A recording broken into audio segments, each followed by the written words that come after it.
Have you ever thought your dreams were attainable, but you had to reach them through means that you couldn't quite understand?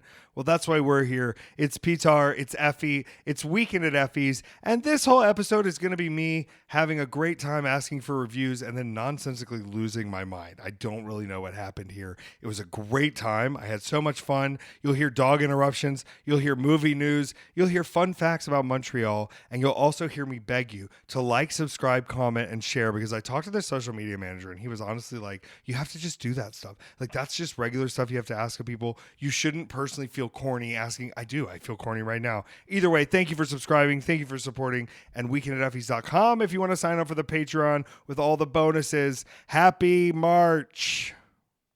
How often do you get on Reddit? I use Reddit as a search engine, so pretty often. Okay. All right. So like, I don't like browsing it though. Okay, but sometimes I find a subreddit though, and it kind of like, there's something about like. Okay, there are drug subreddits that are just the most fascinating window. Yeah, but this isn't the direction I'm behavior. going in. The direction I'm going in is the what is this cookie cutter subreddit. Okay. Yeah. I know about what is this cookie And cutter. I don't just like finding out what these weird cookie cutters are, but the art that people put inside of them of what they are not is so fascinating to me. That they see the shape and they figure it out, but then they go like, no, it's also this, and make that art in there. What is that? Is there a term for like? To me, it's a diamond object. It's a diamond object. It can be whatever you want. However you frost it, that's the way. They may have had an intention, but a lot of these are very like detailed patterns. It's the David Lynch meme of, can you explain that? No. Yeah, I can't. Which is my favorite explain it kind to of yourself, and that's the explanation that you Favorite get. kind of art. It's up on the wall now. I've had I feel like my mind has been churned this week, and it's uncomfortable to do, but it's like necessary. Mm-hmm. Do you ever feel churned? Mm-hmm. Why am I feeling so churned this week? Because Check in on me, today is Peter. an eclipse day, and tomorrow Mercury goes retrograde. So we've been in Mercury shadow period, eclipse season. How's this and Mercury Venus is retrograde looking for everyone? retrograde. Good. That's always a good sign. Listen to the astrology. Yeah, we have forecast the if astrology you, report. Well, I say we have. This is something Peter has done to help us, to help the children in the time of need, and to benefit those who are signing up for the Patreon. It's a whole nother way to learn about the side of the podcast that you don't get a visual on the TikTok, which is you, Petár. Magical mystery. Today, I'm going to bring up today to start. Now, first and foremost, weekendateffys.com. This is, I've been listening to more Chris Van Vliet. Do you know Chris Van Vliet? I think. Chris Van Vliet's like he's honestly like a Hollywood guy. He loves pro wrestling though. And I've worked with Chris Van Vliet. Like if you go to his YouTube, there's millions of subscribers. He is on every movie premiere. He's at a lot of like you've probably seen him interview Hollywood people when their films are coming out. What a face. He's a stud. He's God. beautiful. He just had a kid and he looks not a day over 25. But I've known him for years. He's like 8 years older than us. He looks 25. It's incredible. One night after a particularly dangerous night I was having, I ran into Chris Van Vliet at 8 a.m. at a casino in Detroit before some event. And I was like, if I don't excuse myself from this situation, I'm going to feel like I'm disrespecting the hardest working man in like entertainment. Like straight up, I think he's talked to everybody. He knows everybody. But he also has the #1 wrestling podcast in the world. The Chris Van Vliet Experience, I think it's called. Van Vliet was featured as a ringside interviewer on the premiere episode of Dynamite with actors Kevin Smith and Jason Mewes. That's true, but that's like small pennies compared to how many times he's interviewed probably, a Brad Pitt or a George Clooney or a The Rock or John Cena but like I worked indies with this guy, him doing ring announcing and doing interviews and doing stuff like that. So I've known him just forever and ever, but he's always had this huge following outside of wrestling. But his wrestling podcast is the #1 wrestling podcast. And when I hear that, I think to myself, maybe on metrics, but if we're talking about the real insight into what's actually going on from the bottom to the top of wrestling, you want to talk about altering news, you want to talk about headlines, you want to talk about what's the lowdown on pro wrestling, you want the insider scoop, Weekend at Effy's is actually that podcast. And we don't talk about wrestling at all, but I think because we're on the sidelines. So Chris Van Vliet, here's my challenge. We're coming for your top spot, and I'm going to do it by having our beautiful listeners at home do the bullshit that I think some things sound bullshit, but I talked with a social media manager this week, and this is what they said. The reason they're telling you to remind them every time to like and subscribe and follow and download and share and review is because those metrics are the only things that are affecting the algorithm. Like, you can tell your friends to listen, you can tell your friends to check it out, maybe they'll find it. Like, that's beautiful. And I've always been a grassroots supporter, but I think there are a lot of ears, and this is me being a little precocious, a little presumptuous. I think there's a lot of people who should be listening to this podcast that don't know exist. And I think the way to do that is to force our way up through the algorithm rankings. We're not playing old school rules anymore, okay? We're gonna zap the system's brain resource, and we're going to objectively overtake, and it's going to take all of us doing a little bullshit. So follow and like and download and subscribe, and then go to weekendateffys.com. And you know what's magic about the minisodes that we do just for our Patreon subscribers? What? They are available on the same Spotify feed. It's kind of nuts that just in your regular Spotify feed, you're already going to get these bonus episodes. You don't have to go to another platform. You don't have to like listen in your browser. Like, it's like, what do you got, a Nokia swipe phone? You fucking peasant. No, you can listen just in your regular Spotify stream. If you have Apple Music, good for you. I don't fucking care. But like and subscribe and review on there as well. I don't know if they go into your feed there. We're figuring that out. Apple Podcasts is where they would go then.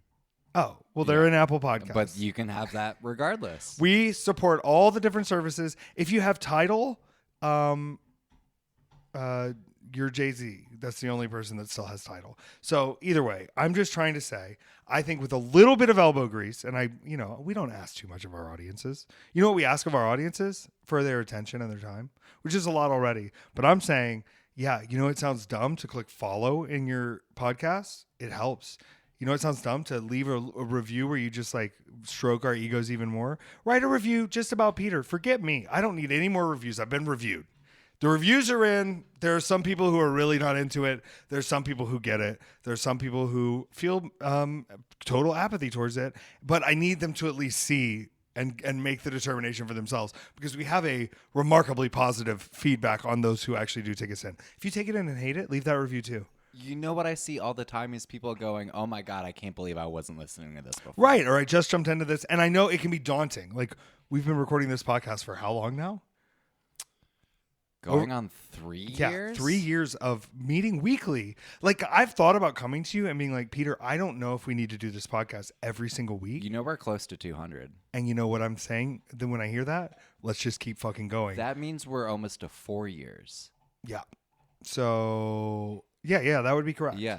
Yeah, because we started this in the pandemic. Holy shit. So, pretty incredible stuff. And I then think of Marin, who's doing it twice a week. That's so many things to have packed up and recorded and done. And I go, no, you fool. The world changes day to day. Weekly is almost the minimum. We have to speak to the people. We don't know what's happening in the world. And we're not just going to sit here and doom scroll anymore. I'm past my doom scroll phase. I'm over it. Yeah. Here's the thing. I look around outside. You know what I've been practicing lately, Peter? As a part of the podcast. You know what happens with me? I get home. I don't want to go out. I don't want to socialize. Sometimes I'll go to the Michelle concert. I have a good time. But I want my peace and silence and quiet. You know what happens in the peace and silence and quiet? Democracy dies. So you know what I've been doing? I've been just talking to people and just saying hey to people and trying to not look like sometimes I'm walking around, I'm like, I bet you look like a fucking dick right now. And I try not to look like that. And sometimes I go, you probably look awkward, but I'll just walk around smiling. Just so, like, not a creepy smile, but just like, let's make sure, like, I mean no one, no harm. And I'm just trying to walk to the Atlantic Station to get a macaron and watch Opus with no one else there. The state of the theaters. Okay, so I rambled a little bit there. But also, if you are blessed, if your cup runneth over, if you crave more content, not only is my vlog complete and ready to upload, the new vlog for Weekend at Effys, and is there any calendar for that? No, it's whenever I just do it, and I'm sorry, and it's a lot for me to even try to do to let you in even deeper. Would you say that you're Not a calendar boy.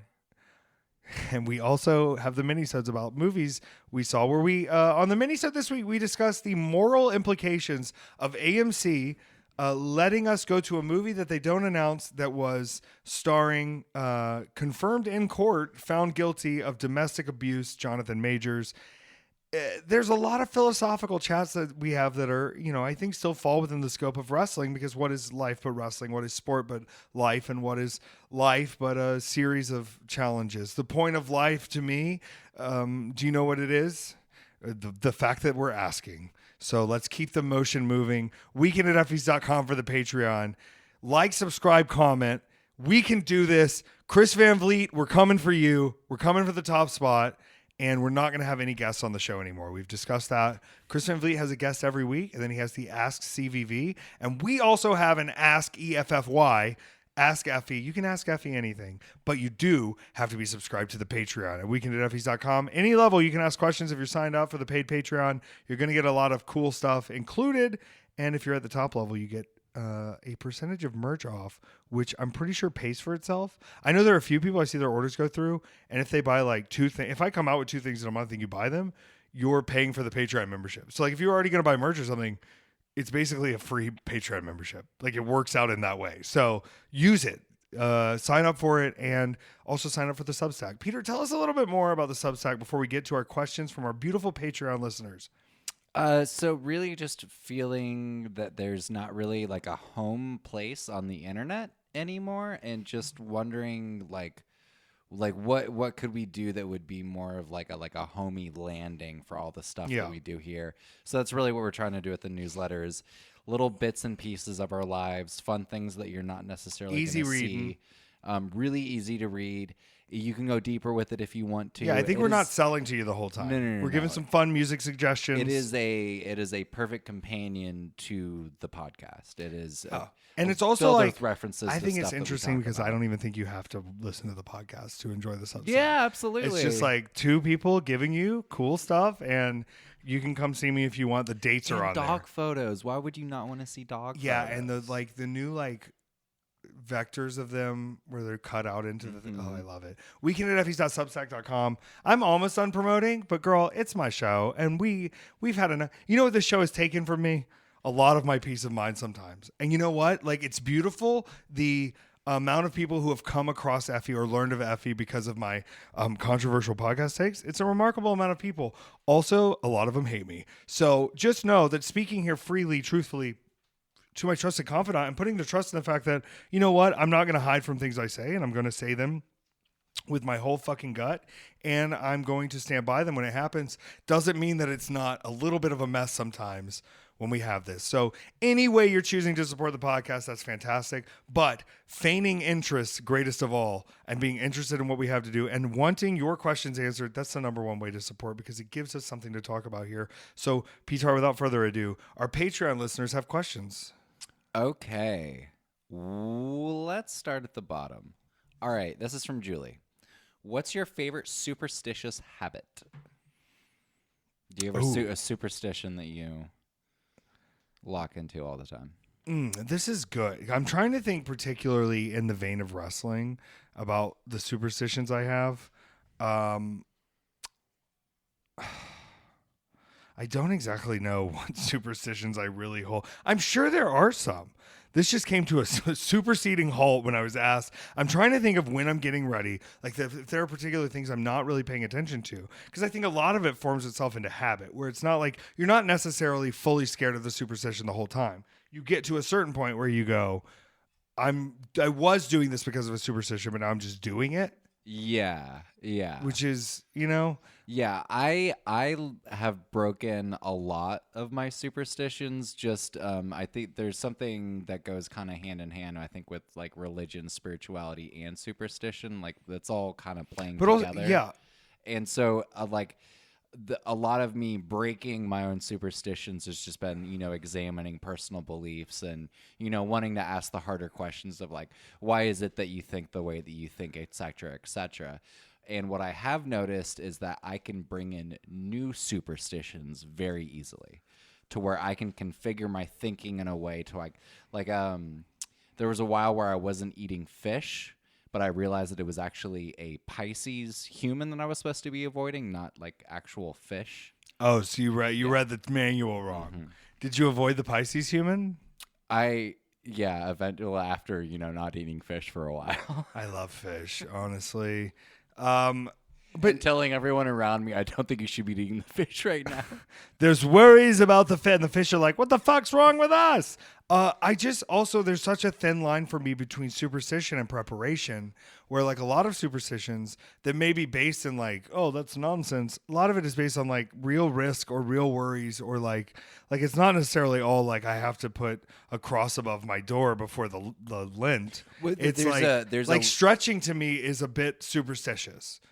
I've done the job 100 times a year, and I still feel the need to like get my legs up as high as I can and do my jumps and do my and like everybody would be like, well, that's normally warming up, and I'm like, yeah, but I could get through the 20-minute routine without fucking going through all of these stretches. But I believe in my mind, if I don't stretch it out here, something's gonna pop, And so, but that's based in things have popped before, so I don't even know if that falls as a superstition or just like, boy, you better stretch some legs before you go out there because you know what happens. Like, where's the line? I'm trying to process that one. What do you mean trying to process it? I feel like it's such a simple concept where I'm just going like... No, it's you saying that you don't need to stretch before a match, I think is hubris. I don't think it's... What do you mean? I don't need to, but I will. You do something athletic, and most people would agree that it's good to stretch before you do something... Right. The stretching is good even that's a if you're superstition. not doing so. I don't think so. I think it falls under the same category. So. No, I do not agree with what that. Would be the motivator of a superstition that would be different from that? Like, don't walk it. Okay, a black cat. Don't let a black cat cross you. That's a superstition. I think that's just something to blame like on. Knock 3 times. It's the same thing as the stretch because let's say I got in a car wreck, right? Let's say I got in a car wreck. All right. Okay. After my match, I had the match. Yeah. Now, if a black cat walked by me earlier in the day and I stretched, I'm gonna blame the black cat for the car wreck. But if a black cat walked by me and I didn't stretch and I got in the car, I'd be like, oh, it probably would have been better if I had stretched. So like, I don't even know if it was the black cat that counted. If you were a little bit more limber from when the car accident happens, your body is probably going to naturally react to whatever is happening better. But you're a little less tense. You're saying the superstition must involve a little bit of magic. I'm saying a superstition. Okay, how do you define a superstition? Something you do because of your mind's threat of a danger that could occur from it. But are you attaching to that there is no real rhyme or reason behind the thing? I think like a cultural superstition, like don't walk underneath an open ladder. I think there's... Yeah, because I feel like you can knock the ladder over. I feel like that's what Dad says. Like, we don't walk under open ladders. Like the black cat thing, I think that there was probably some reason, maybe they carried a disease at one point, and that's when that came about. But that's no longer logical. Like, I see black cats all the time. Well, like, is throwing rice at a wedding a superstition, or is it just a tradition of belief? And what's the real difference there? I don't know. Why do they throw rice at weddings? I thought it was so you could, like, have a bountiful harvest in your... That could be. I thought, because they used to give the couples grains back in the day. They would, as a dowry, they would gift grains. See, even though I did weddings... But you can't do it anymore because the birds... That's false.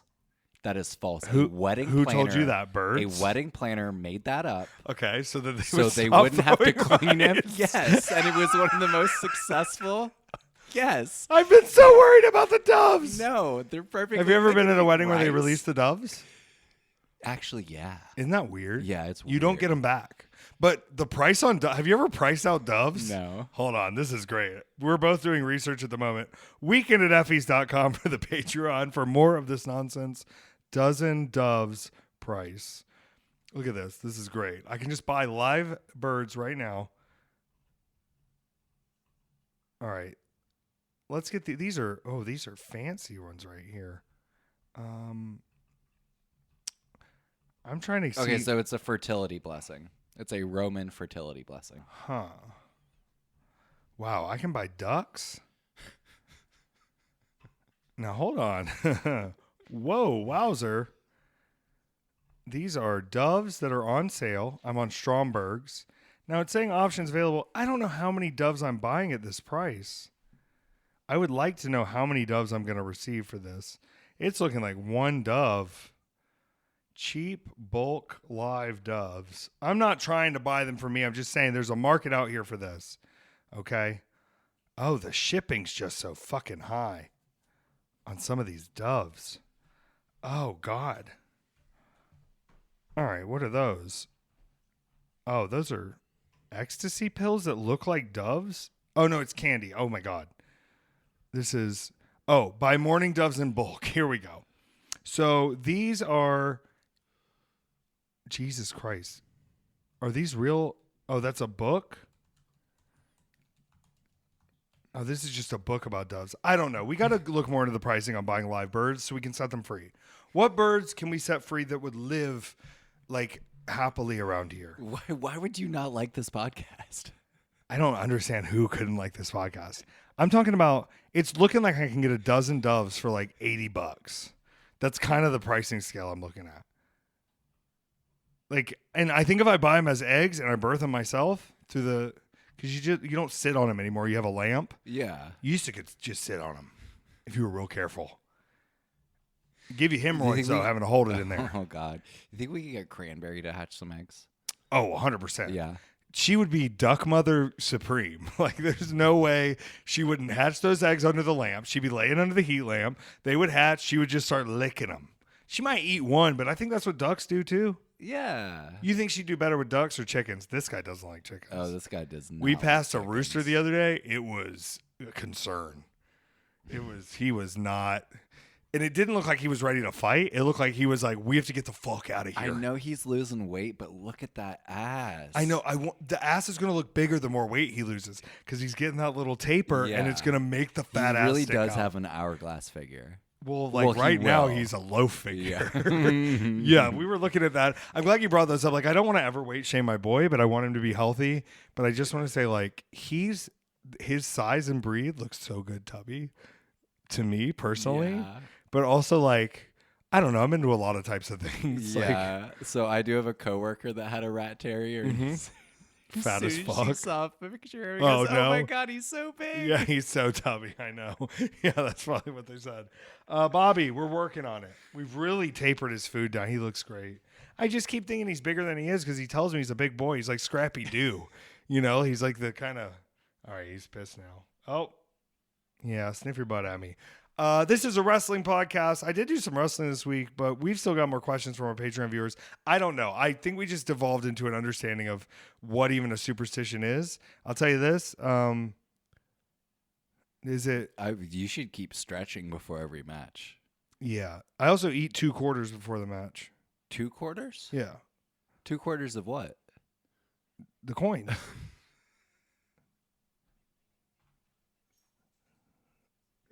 Why? So I don't dissolve. What? It absorbs the heat inside you while you're fighting. What are you talking about? I just made it up. Okay. I just wanted to see if I could slip a superstition by you, and you stopped it in its tracks. That was done. But wouldn't it make sense it absorbs the heat inside you to keep you cooler? I thought it was like, I don't know, some like hack you learned from RFK or something. I'm gonna take the poppers from you kids. I had a better one going earlier, but like I think it fucked my throat up. Because it's really a little higher up here when he talks. My wife, Cheryl, is coming down with a few mayonnaise sandwiches. He's taking all the poppers. If you're a gay person or a regular person who likes poppers, RFK is taking all the poppers. If Pride is going to happen this year, it's going to be a fucking riot. If you think that's fiction, Double Scorpio got raided. Oh, I just saw it pop on Twitter. Oh, did you? They put out a statement that was shit. like, we've been raided. They're taking everything. We don't know what's going on. Thank you to our queer family. Rush took their website down and replaced it with a logo. I will tell you this.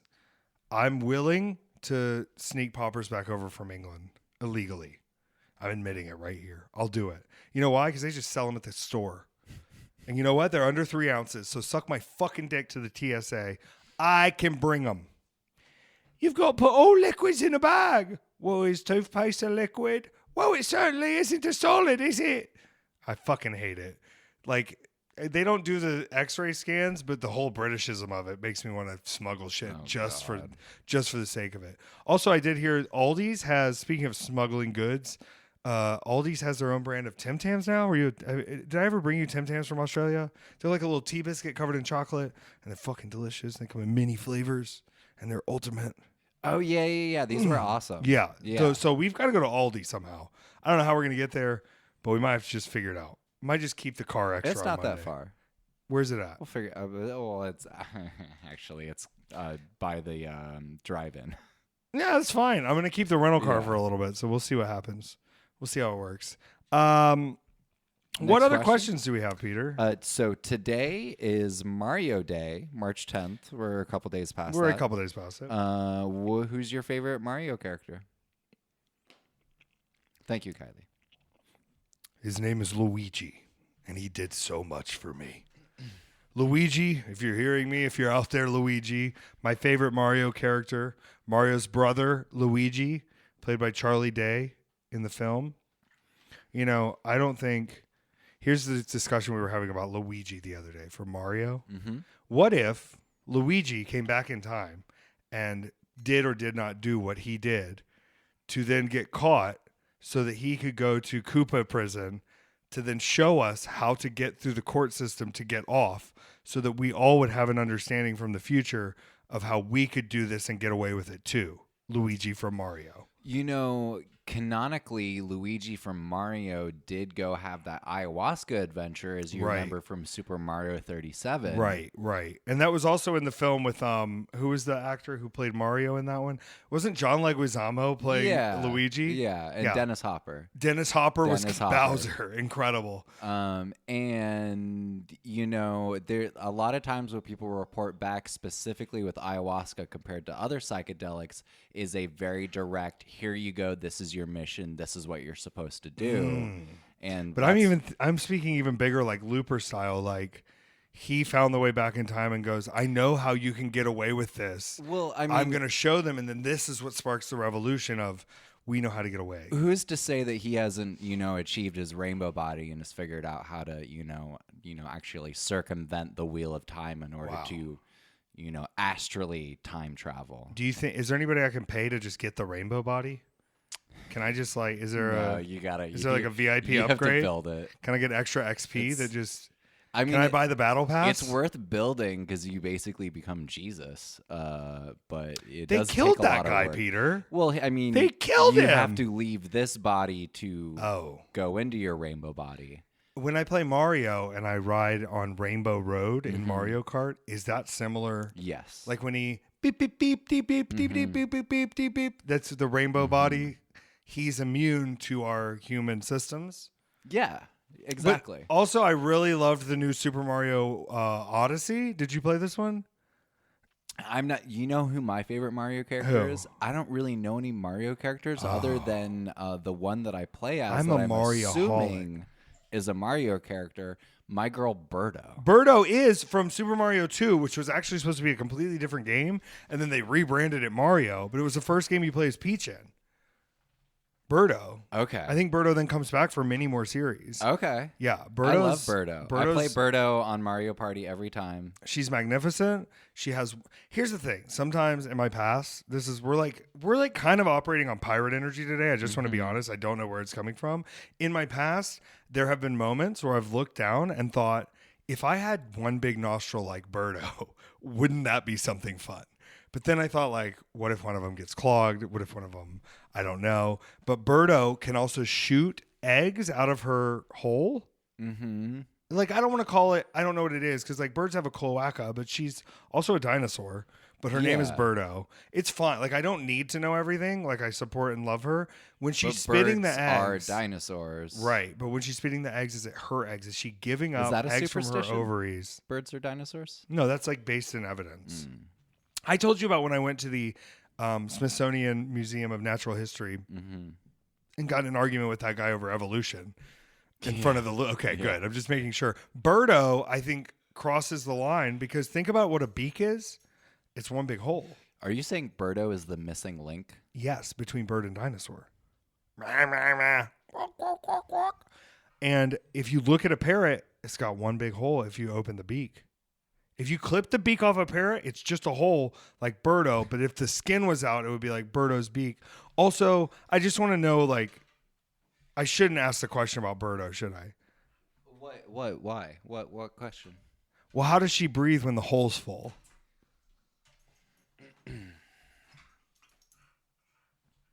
Why are you fucking Birdo? Birdo can't fuck? I don't. Birdo fucks. I think Birdo had. Birdo fucks is a superstition. False, because Birdo and Yoshi fucked. Who did Birdo date? Hold on now. This is the best part is in Japanese. We've discussed this. Her name is Catherine. So in America, we call her Birdo, and in Japanese, they call her Catherine. Yeah, Catherine. Appears to be Yoshi's girlfriend, but they have somewhat of an ambiguous relationship. And they sometimes like pranking each other, a la like an Angelica Pickles. And they have great chemistry, but there's never been anything canonical that says they have. Between Birdo and who? Yoshi. Yoshi. Yeah. Yoshi.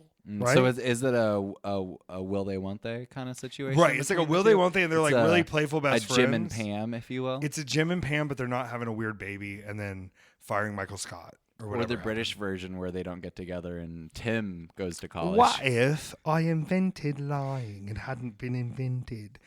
Weekend at Effys, it's a great podcast. I forgot the question. Favorite Mario character? Oh, yeah. Luigi, you will always be my favorite Mario character. And Luigi, just know this.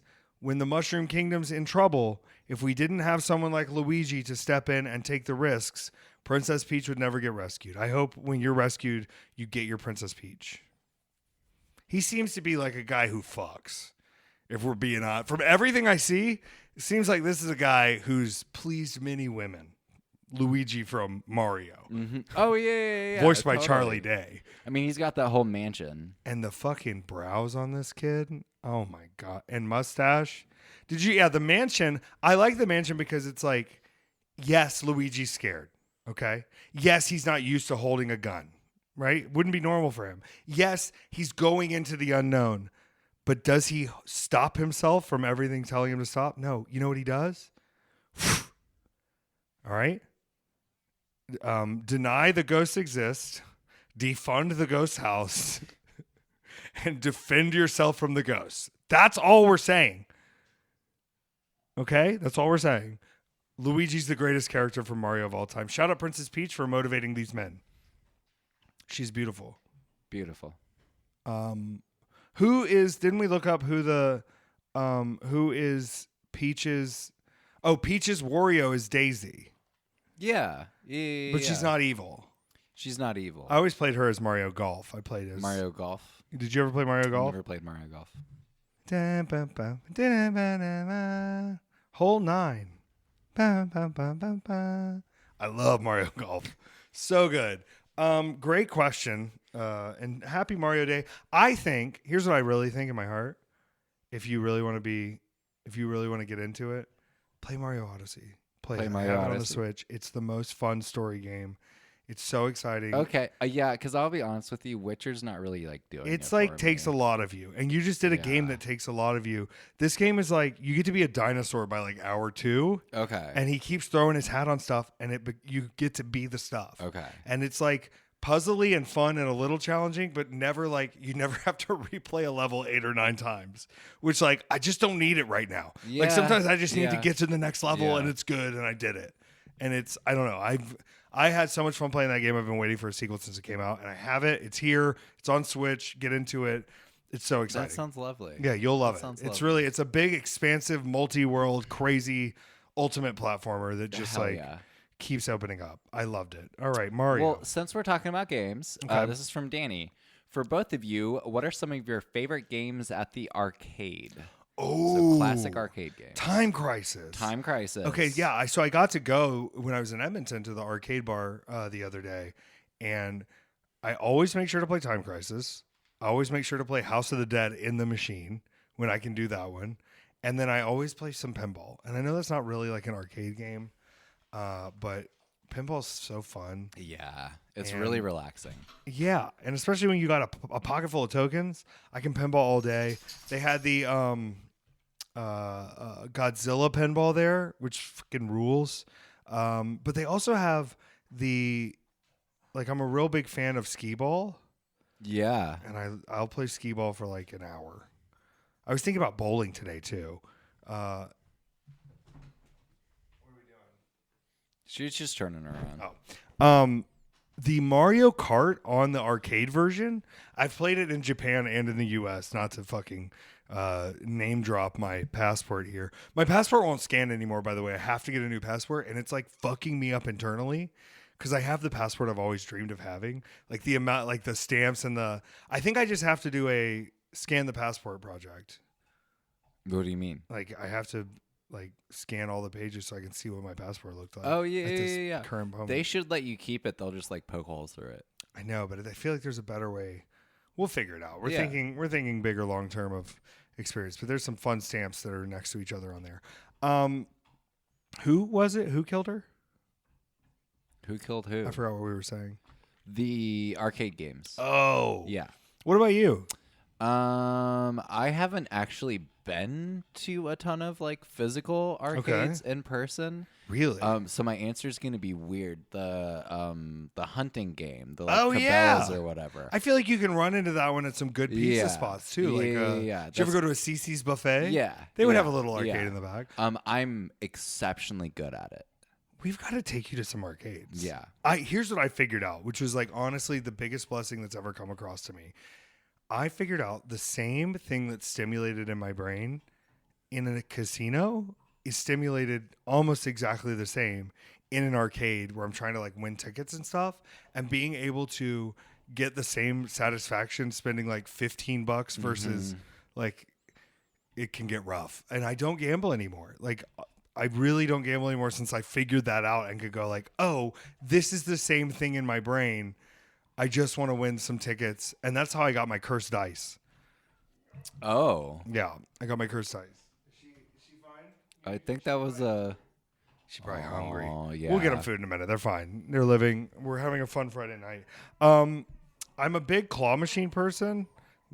This is the diva. She's I particular. hope y'all can hear that.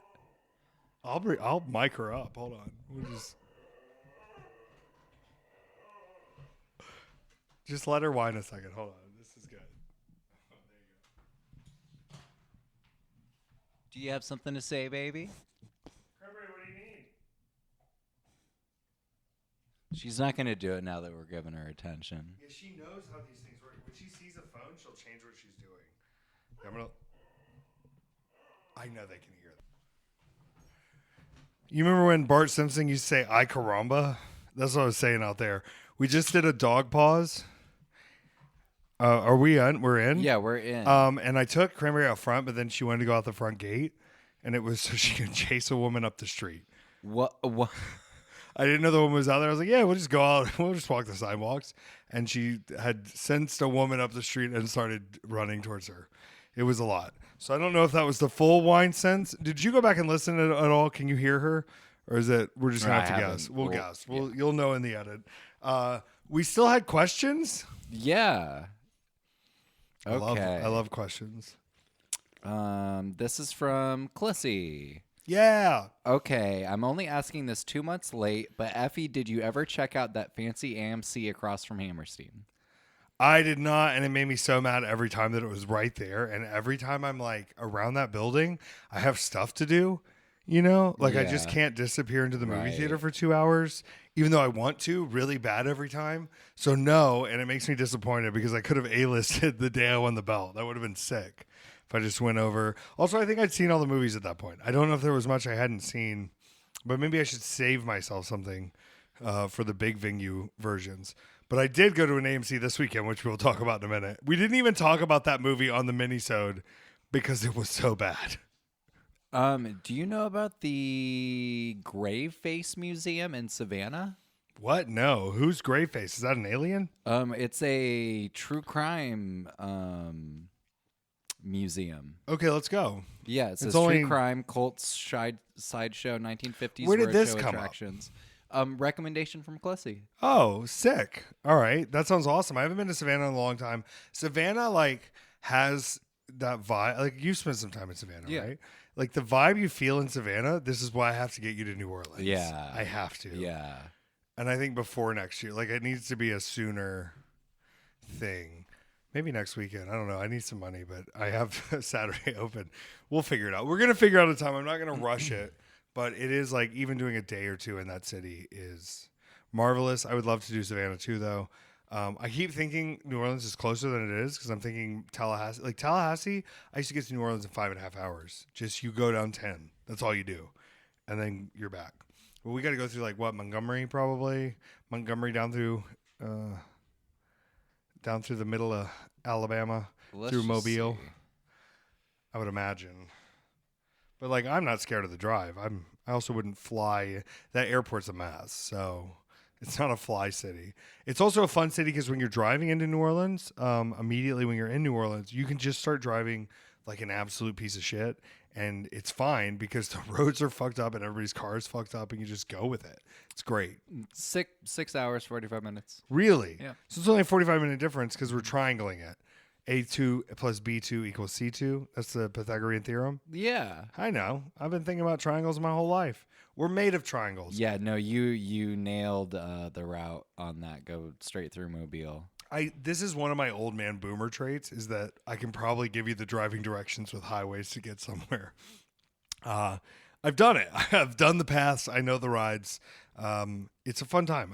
It doesn't hurt me. Thank you for the recommendation, Clissy. I know we got to talking about other haunted places, but like I just feel like you'll feel good. I mean, like I oopsie daisied a demon sigil onto my body in New Orleans because I was bored. Like that's the kind of vibes that are in that city. That just like you pick up on it. You just let it ride. And really, it's funny that I enjoy it this much, even though I don't drink, because it's a very much drinking city. Do we have any more questions? We have one more. Oh, What did Cinderella do when she got to the ball? dance? She gagged. She what? She gagged. Ball gag. Oh, this is it was more adult than I thought. Ball gag Yeah, but also like, she gagged them. on the ball. Yeah, Because she's because she was stunning. She slayed. Oh, I thought it was an oral sex thing. Well, but it's several levels. It's a lot of It's levels, a lot actually. of levels. I'm going to be It was thinking about this one. Too many levels? No. There's never enough levels. How many levels? I want 42 levels of dreams. Please watch Hundreds of Beavers if you haven't already. I need your reaction. Peter Apparently, hated I am Hundreds of wrong Beavers. about this movie. Peter hated any any visual cue towards Hundreds of Beavers. Peter walked in and saw that Hundreds of Beavers was on and started throwing up all over me to make a point. I'm just kidding. That didn't happen. You don't think you could manage a full hour and a half of that? I think I'm wrong about this because people whose opinion I respect have said that. But you can be wrong But, about okay, something and okay, still not enjoy but- it. So the thing that I've heard is that when people see it at the beginning of the movie, they have my opinion where they go, "What the fuck is this shit? Yeah. I hate everything about this." And then it's so successful at winning you over and just builds on itself. Okay. And that is interesting to me. All right. So you So want I to will hate give it fuck. a You want to chance. hate fuck Hundreds of Beavers. I guess. Yeah. Everybody should hate Thank fuck you, once in Heather. their life, and you can hate fuck to Hundreds of Beavers. You know, I think you can hate it the whole time and then you'll love it. 5 stars on the letterbox. You can only follow our secret letterbox if you are on the Patreon, weekendateffys.com, where you can hear more of our nonsense, a wrestling podcast indeed. This is because we're going to talk now about the actual weekend that happened with myself, which was monumental. I've gotten the blessing of, and I get to go back in 2 more weeks of going to Canada multiple times, which is awesome, and I'm really proud of that. But in a time like this, where our country is so, you don't have to say sorry anymore, is what I'm getting to. They know it's not really like my fault, even though, like, I don't know, 70-something million people voted for this fucking rat fuck. They know it's not my fault, but also like I feel bad charging as much as I have to with the US conversion. So I think I'm making less in Canada now because I'm like, it's okay. Like, I'm still apologizing in a way by not going crazy on the pricing scheme, which doesn't really benefit me, but also like I need Canada to keep benefiting me. I love coming to work in Canada. It's awesome. Please let me at least come. The rest of them you can kick out. I don't care. You know what I mean? This is where I'm at. So I hope I'll never drink American liquor again. You know, like Canadian only. I don't drink, but like conceptually, if I did, it would be Canadian. And y'all's country is so beautiful. And thank you for everything you've given us. Celine Dion, for example. Justin Bieber. Shawn Mendes. Mike Myers. Drake is one of them. Martin Short. Martin Short. John Candy, right? John Candy. Rick Moranis. Am I just naming people from John Belushi? I think he was from Ohio. But Avril Lavigne. Yeah. Canadian. Chad Kroeger. Owner of Nickelback. of The Kroger. Look at this photograph. Every time I do it, make me laugh. I love Chad Kroeger. If you hate Nickelback, you're just jealous. All right. Have you ever heard their disco song? No. Oh, well, you know they used to do the Monday Night Raw theme song. We're doing it tonight. It's so high. I can't even hit that range. There's a disco remix? No. There's just a disco song by Nickelback. You don't know the song? It's really good. It's one of their better songs. And they have a lot of good songs. You can't play it. Why? Because copyright. What if I just sing you the lyrics of it? Send me the lyrics? What if I just sing you the lyrics of it? Sing me the lyric. Yeah. Yeah. Would that? Yeah. That's okay? That'll be fine. Okay. This is my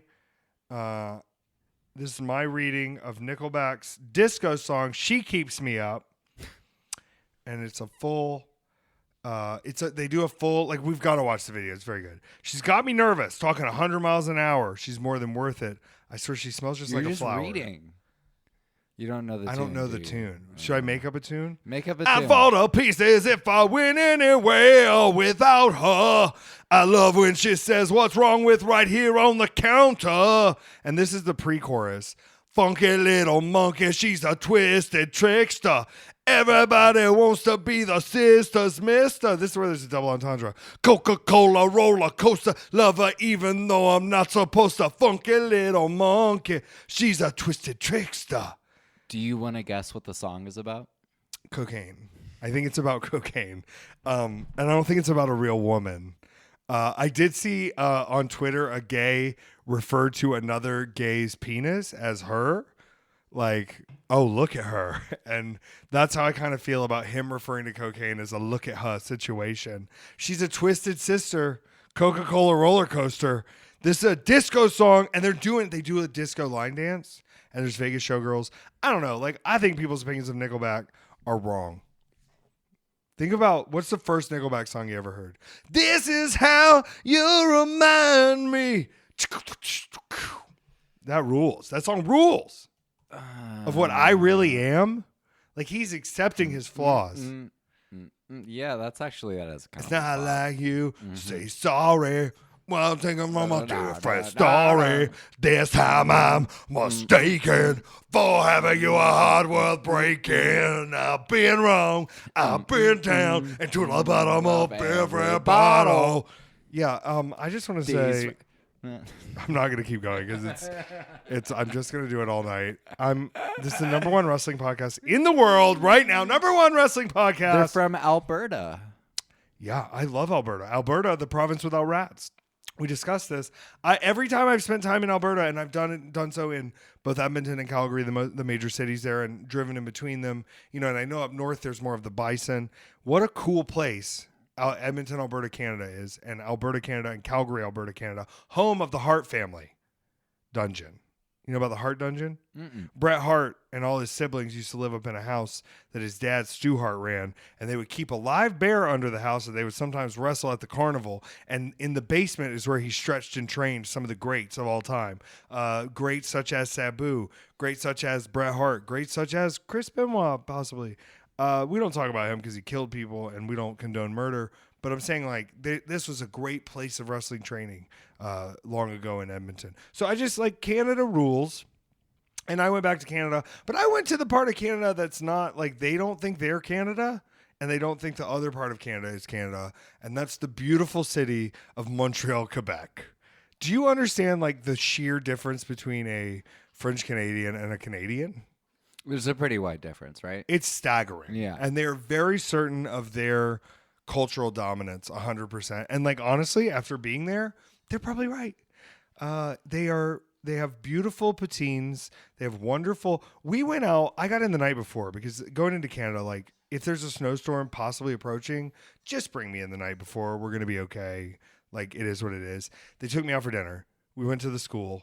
But they served me American style smoked brisket. We went to an American barbecue restaurant, but it was like the French Canadians had done their version. You didn't even need sauce on this meat. Ooh. You did. It was so juicy. And I did know the one French statement of le brisket plus gros. She goes, fatty? And I go, yes, please.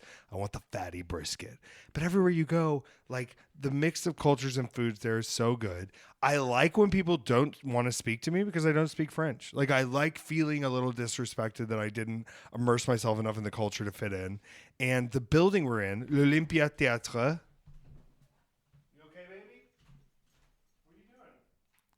She looked like she was flopping over. So, number one, I just want to say the venue is right in the part of Montreal that is, and part of me goes, they're putting us in special camps by who we are, but then part of us goes, it is nice that everything gay is in Gay Town.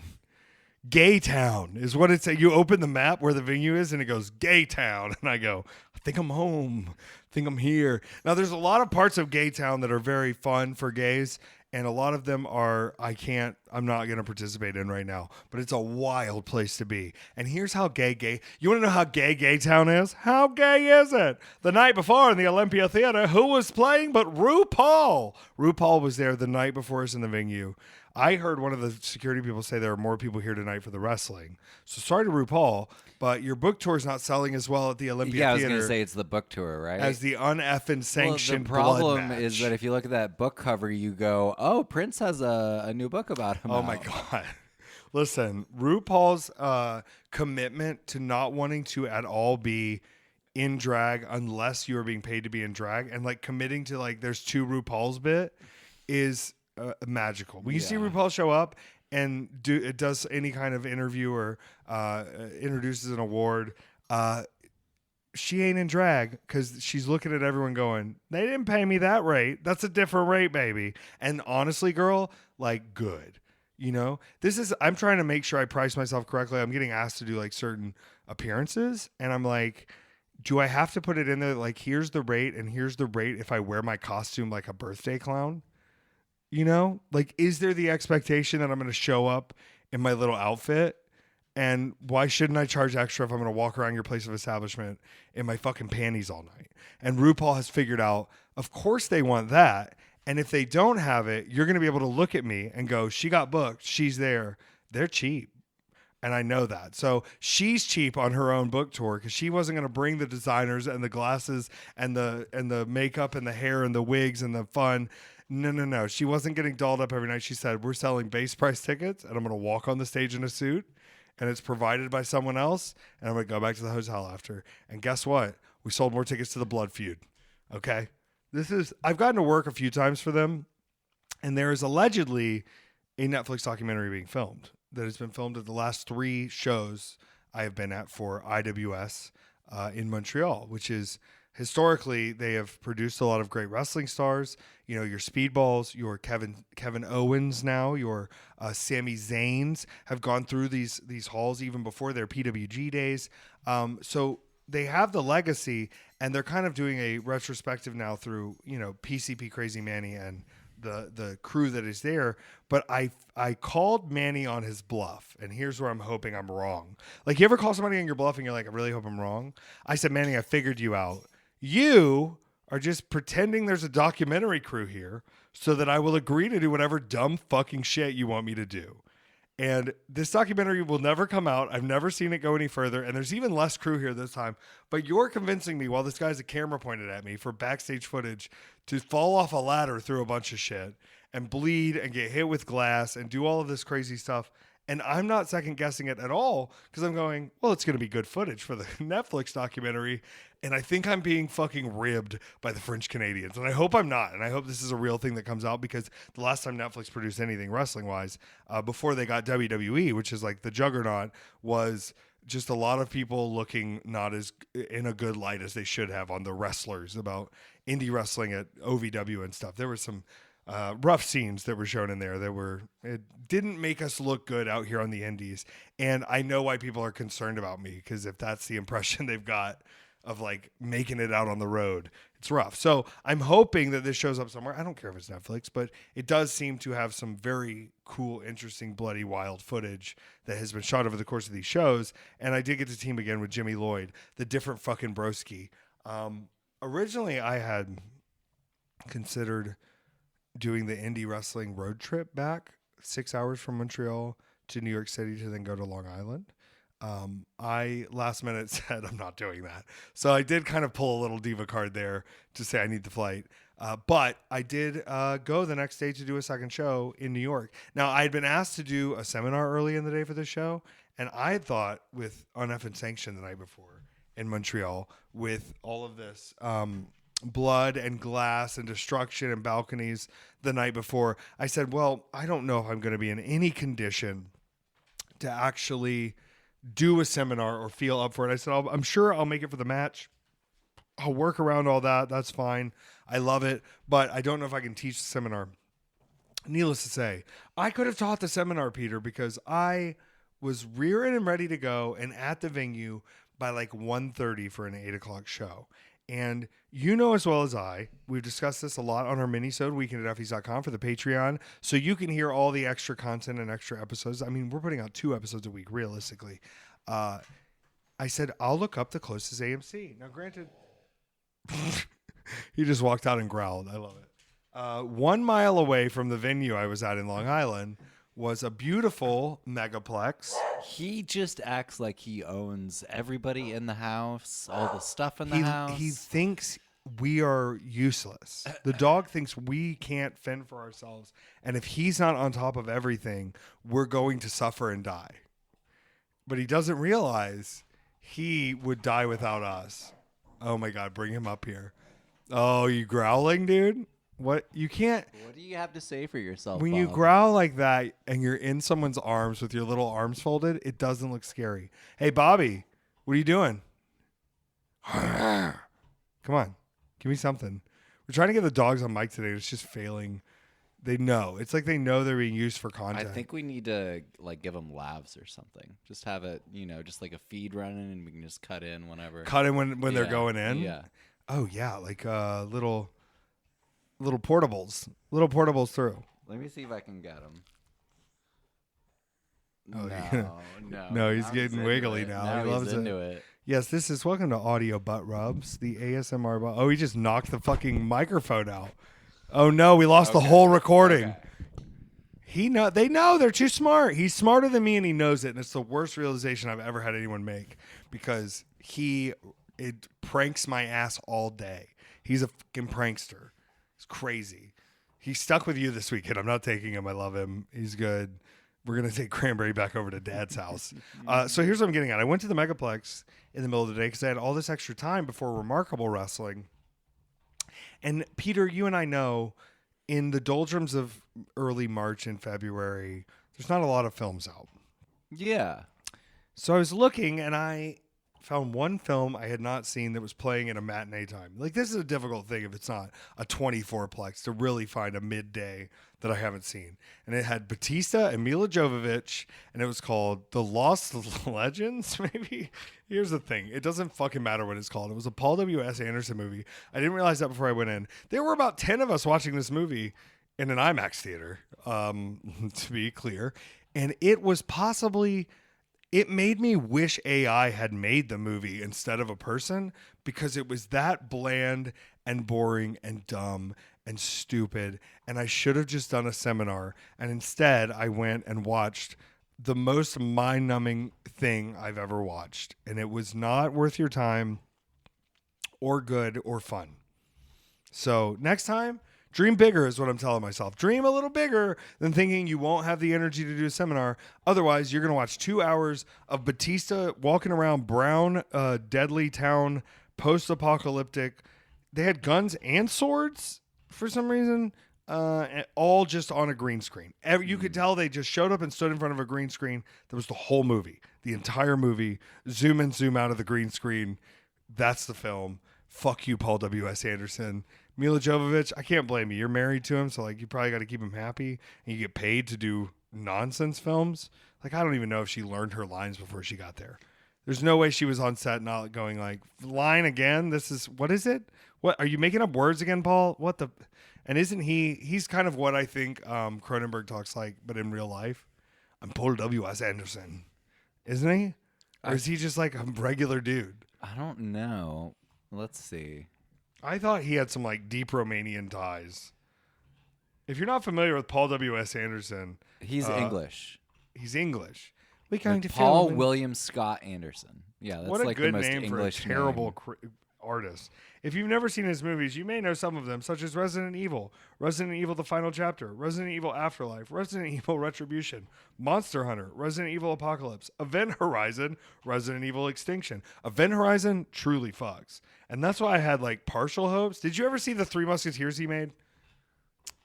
Okay, yes. I did because I wanted to watch it with Logan Lerman in it. Oh, wait, was this a recent one? This was 2011. Oh, never mind. No. Oh, it's Christoph Waltz is in it, and so is Mila Jovovich. And Logan Lerman has one of the worst hair pieces of all time, but he's still like top of my list on problematic white boys. Oh yeah, there's no way I saw this. Yeah, it's bad, but like it's worth it to look at Logan Lerman in the hairpiece. Sometimes I want to see hot people in bad hair so that I know there's a possibility they've just been framed to me as hot and they're actually more attainable. Oh, crazy. He did the first ever leading Jude Law movie. Really? Yeah. What movie is this? Shopping? I've never seen this movie. I've never seen this movie either. He also did Perks of Being a Wallflower with The Flash, who is now on the run again, I think. I don't know. We don't know what's going on with them, but we're praying for the safe recovery of the women that were stolen in his RV or whatever happened. I don't know. Not Logan Lerman. I'm problematic white boy. Listen, sometimes they're like, oh, you guys will fall for any fucking mid-white boy. But sometimes we have to cherish the white boys who aren't getting into trouble. Yeah. To give an example to other white boys of how they need to act. Because white boys are more likely to just fuck up things around them than a lot of other types of people.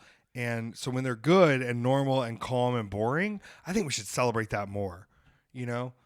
Less DJs, you know, more mid-tempo, mid actors who are kind of like mid-hot, you know?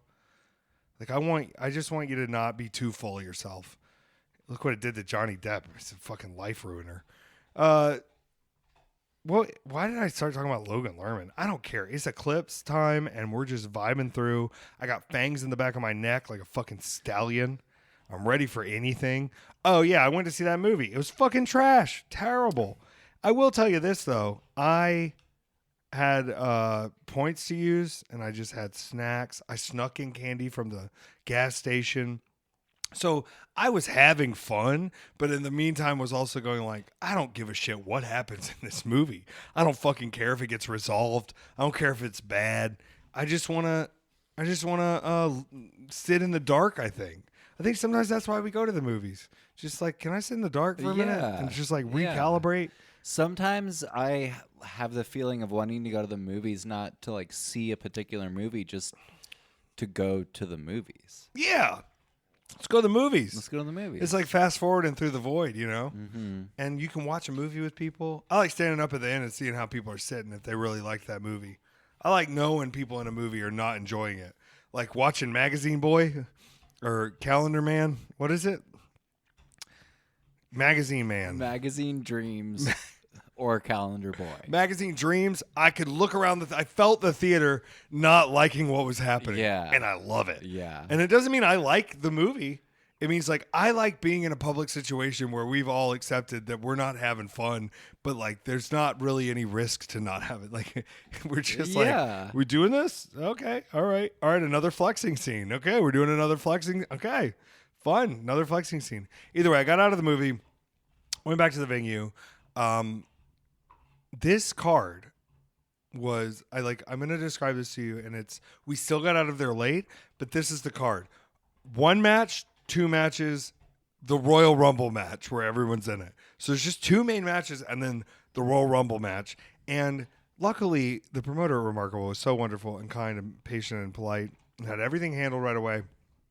When you do that, I get kind of like honey potted into doing whatever you want. And he was like, would you do like commentary on the Rumble? And I was like, yeah. He's like, would you be in the Rumble? And I was like, commentary and the Rumble and my singles match? He was like, yeah. And I was like, yeah, I'll do it. Because I was treated with great respect. I was paid immediately and all of my needs were met with magic. And so, yes, then I'm willing to do so much more for you. I want to give back to you and it's all done quickly for me. And so I did my first match, and this was the 10th official defense of the GCW championship, which this weekend will be the 11th and 12th defense if I win both of them. And someone said, well, if you have a title match the night before, I can't advertise the match the next day as a title match. And I said, yes, you can. I'm that fucking good. And guess what? If the match changes because I lose it, well, then fucking change it. But like, why would we not go ahead and pretend I'm going to keep winning this belt? And if I lose the belt, we'll adjust accordingly. Like, whatever. It is what it is. Put the belt on the line against one of my favorite guys I've been in the ring with in a while. And this is, hallelujah, it's Brother Greatness. He is doing a full, and I don't want to say it's a gimmick, but he's preaching the spirit. And it is such a juxtaposition to who the fuck I am. And it's so much fun when someone across from you is playing in a completely different game than you are, and your games have to smash. Just like the new game from the It Takes Two studio, Split Fiction. When their stories intertwine, things get crazy for both sides as the mashup of different worlds, genres, and mind-blending gameplay make you feel alive as you play in local co-op co-player in Split Fiction. We got it, so we're going to play that game. I'm really excited. Co-op games are good. Game studios, please listen. There are many of us with multiple controllers and one system who would love to play games together. Please make co-op games. We need more co-op games. There's no co-op games. We always have to fight each other. I don't want to fight you. I don't want to fight you, Peter. I want to team up with you. Look at us as a team. Okay? I want us to be on a team. Now, me and Brother Greatness, very different genres. Brother Greatness had such fucking charisma. And I'm thinking in my head, year 2025, oh, the Christian preacher gimmick's going to get heat, right? No. They love Brother Greatness. They love how great Brother Greatness is. They love the spirit being preached, and they love seeing us fight each other. This is one of those matches where we had to put things together fairly quickly, figured out there was a lot going on. There was Royal Rumbles going on. We meshed off and just played off each other so well. And it doesn't hurt that Brother Greatness weighs about 60 pounds less than me. And so the maneuvers we were able to pull off with that were quite, they made me feel like a heavyweight, like a real ass heavyweight. So I love that. What do you think about religious gimmicks in wrestling? I don't know what to think about that. I don't have any thoughts. I loved it. It was so good. Yeah. It was so much fun. And then I was in the Royal Rumble for like 5 minutes, and I did get eliminated by one Paris Van Dale. I'll accept it. I'll accept that loss. I did not win the Rumble. I did not lose anything because of the Rumble, but I did not win the Rumble. And I think now, like, the next few weeks, and this probably is part of that retrograde, but they look very violent.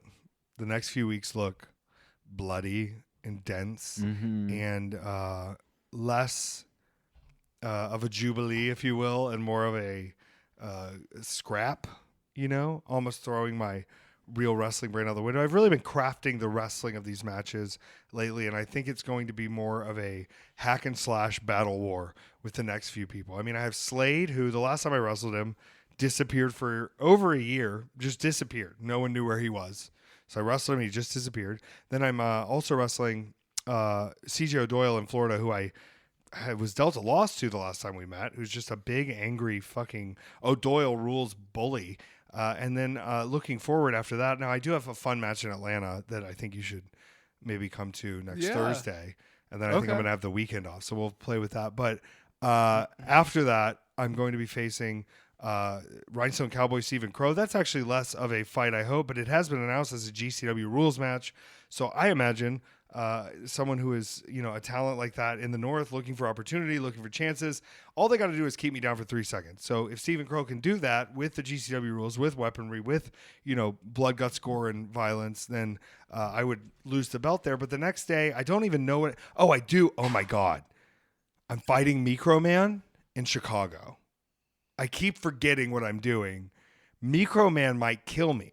Microman went on a almost full year win streak in GCW, has faced a few losses since then, recently won the clusterfuck, last April in Mania as that approaches again, just had a kid. So he wants the champion's payday to fucking feed his family.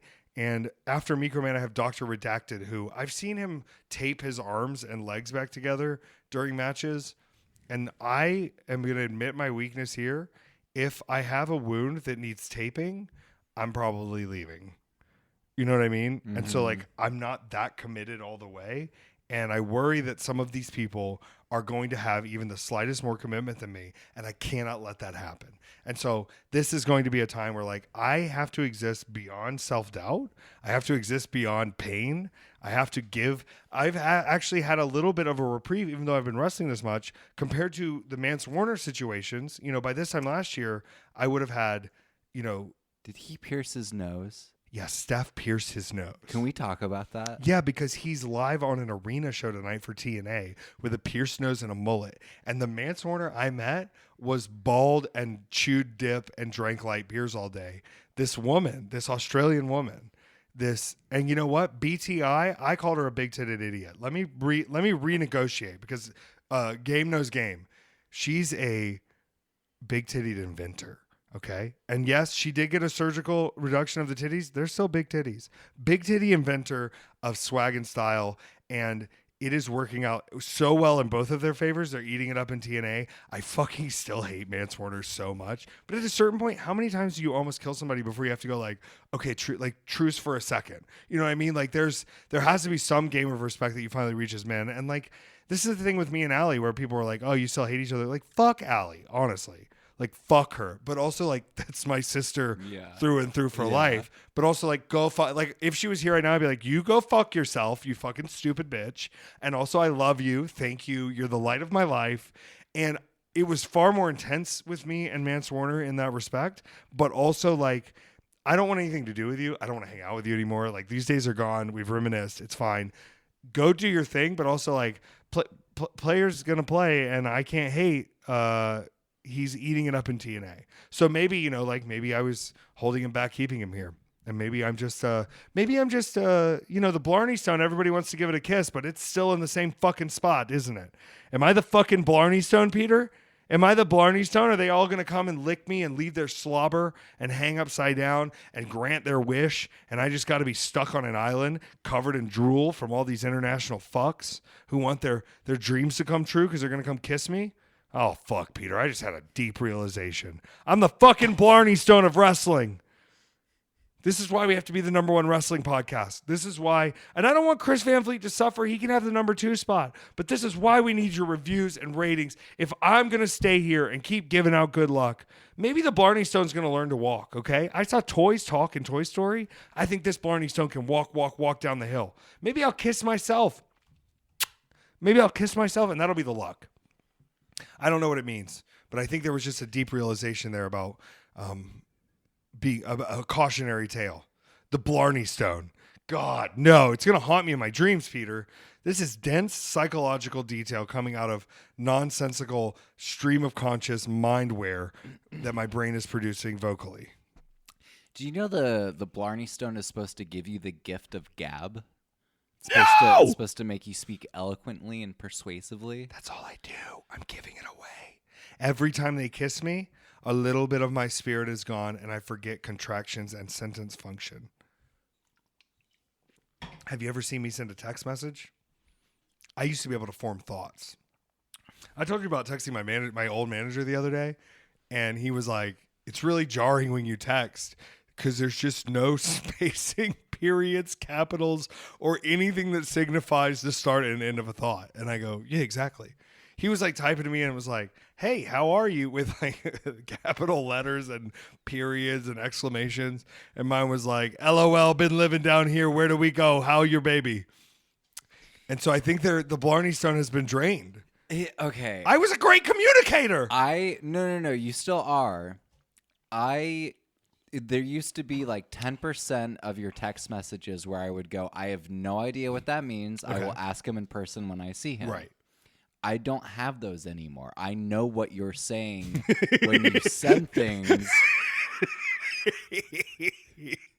Oh, no. I've dumbed you down to my level? Or is it just a shorthand, like when you see a court typewriter who has the one with the six buttons? It's a shorthand for sure. It's just I think I understand your shorthand a little bit better. And I think you can follow my train of thought better now. Yeah. Like, it can be a lot. I know. Like, I've read them back sometimes, and it's nonsense. But sometimes, like, one thing I'm not going to do is correct a thought or edit a statement once it's been out. It's the same thing of, like, I don't like if I told somebody, like, they were like, what do you want for dinner? And I was like, lasagna. And they're like, what do you really want for dinner? And I was like, I want fucking lasagna. I told you. The having to repeat myself, as dumb as it sounds, it's like, if I already started typing something, you'll figure it out or you won't. Or I'll just keep typing it till I get it right. And it'll be autocorrect for 8 words of the wrong thing. And then a misspelling so that the autocorrect can't catch it. Right? Yeah. So maybe I'm becoming an even greater communicator. Do you remember? So when Egyptians use hieroglyphs? Yeah. So they've said, like, it's not a fair comparison to compare emojis to hieroglyphs. Like, it's not, this isn't like a picture for picture thing. But I think there's a way that we can alter the emojis to fit better in the way linguistically that the hieroglyphs were teaching us.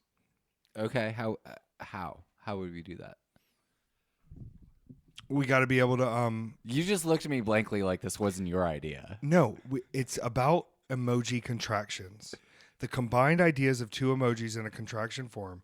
We have to create an emoji Okay, so combiner. you're saying the eggplant and the peach separately are meaningless, Right. but the eggplant and the peach together, Right. meaningful. Or, for example, the little pig face with the dollar bills separately is a pig and a sack of money. But when I send it to my daddy, he knows it's time to pay up, pay pig. Okay? So it's like, and I want them in a formal, like, I want it to be like I pick 2 emojis and click the combine button, and it gives the glimpse of that thought that's a more complex thought through the combination. But I don't know if that's even standard to what they are. But I do think, like, did you ever see the movie Babel? Real bummer.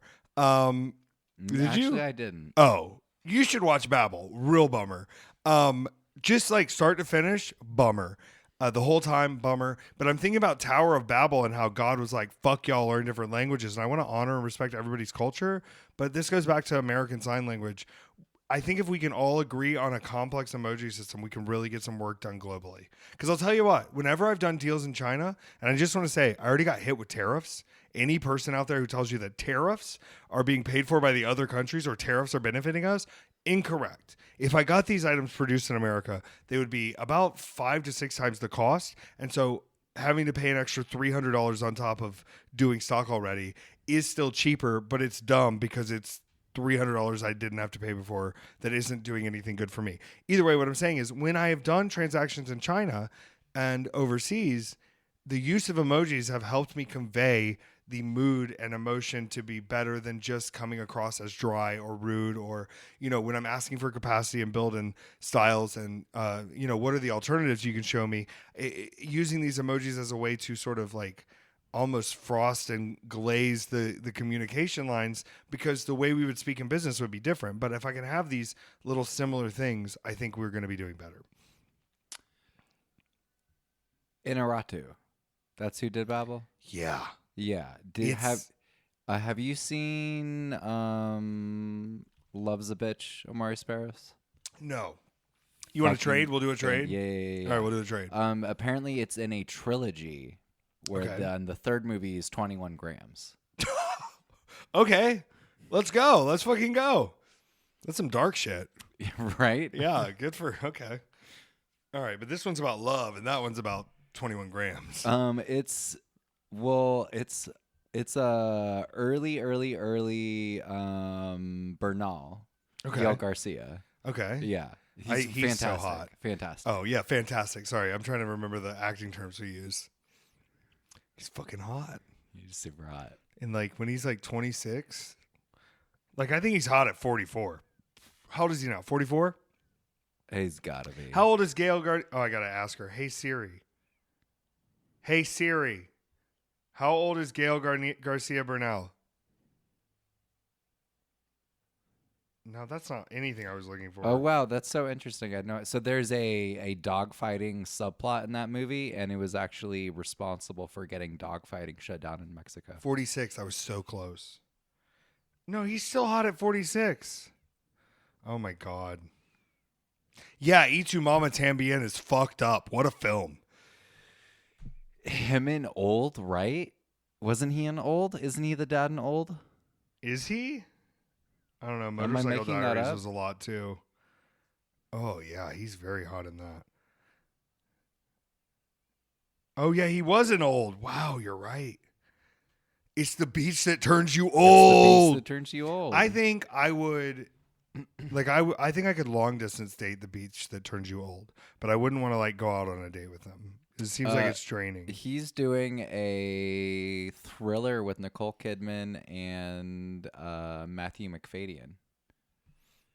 I think Y Tu Mama Tambien fucked my life up a little bit. Yeah? Like, looking back, I'm going Yeah? like I think this is. I think it's why I seek out so many hot Latin men in my life. That's Quran, right? Is it?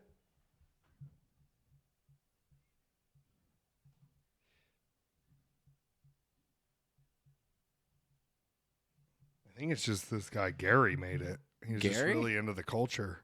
No, it is. It's Alfonso Cuarón. It's fucking crazy that his follow-up to that movie was Harry Potter and the Prisoner of Azkaban. Yeah, it is. I mean, there is that scene where Harry and Ron are sort of thinking about why that professor just left them, and they start to realize that their feelings might be. It's fine. Yeah. That's the one that has Gary Oldman as Werewolf von Kritzer or whatever his fucking name is. Sirius Black. Oh my god.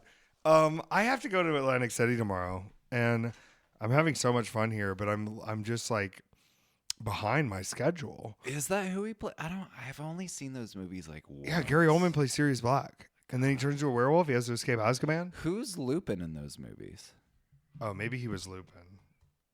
No, he was definitely Sirius Black, I thought. Lupin is that weird guy. I don't know. Fuck transphobes, and also It's David Thewlis. Oh yeah, he's great. Did you ever watch that? We watched that Fargo season together, right? Hell yeah. Oh yeah, he's Yeah. fucking weirdo Oh, my in that God. one. Oh yeah, he's great. He was also in that. It's him and Olivia Colman, I think, in The Gardeners. Maybe I'm Okay. making it up. Kingdom of Heaven's a crazy movie too. Oh, yeah. he's in the next Landscapers. Avatar. Yeah, it's him and Olivia Colman as this regular British couple that kills somebody and just starts hiding their bodies in their garden, and they're real nonchalant the whole time. I think I've seen that. It was a mini series that they did, I think, either for Stars or HBO. Okay, never mind. I haven't. I thought It's it was a very movie. good. It's a very fun, like 3 or 4 episode. Oh, that's great. I mean, I will really watch anything that either of them are. And in. together, it's just a Yeah. lot of scenes of them having very British conversations about like, how do we cover all this shit up, and how do we play this good? That's so And good. I think from the start they get caught, but it's like very fun the whole time. I don't know. I really enjoyed it when it was one of those things where I was out of stuff to watch, and I was like, wait a second, David Thewlis, Olivia Colman, there's an intrigue of murder, and there's plants. Like I'm fully on board. I had so much fun wrestling this weekend.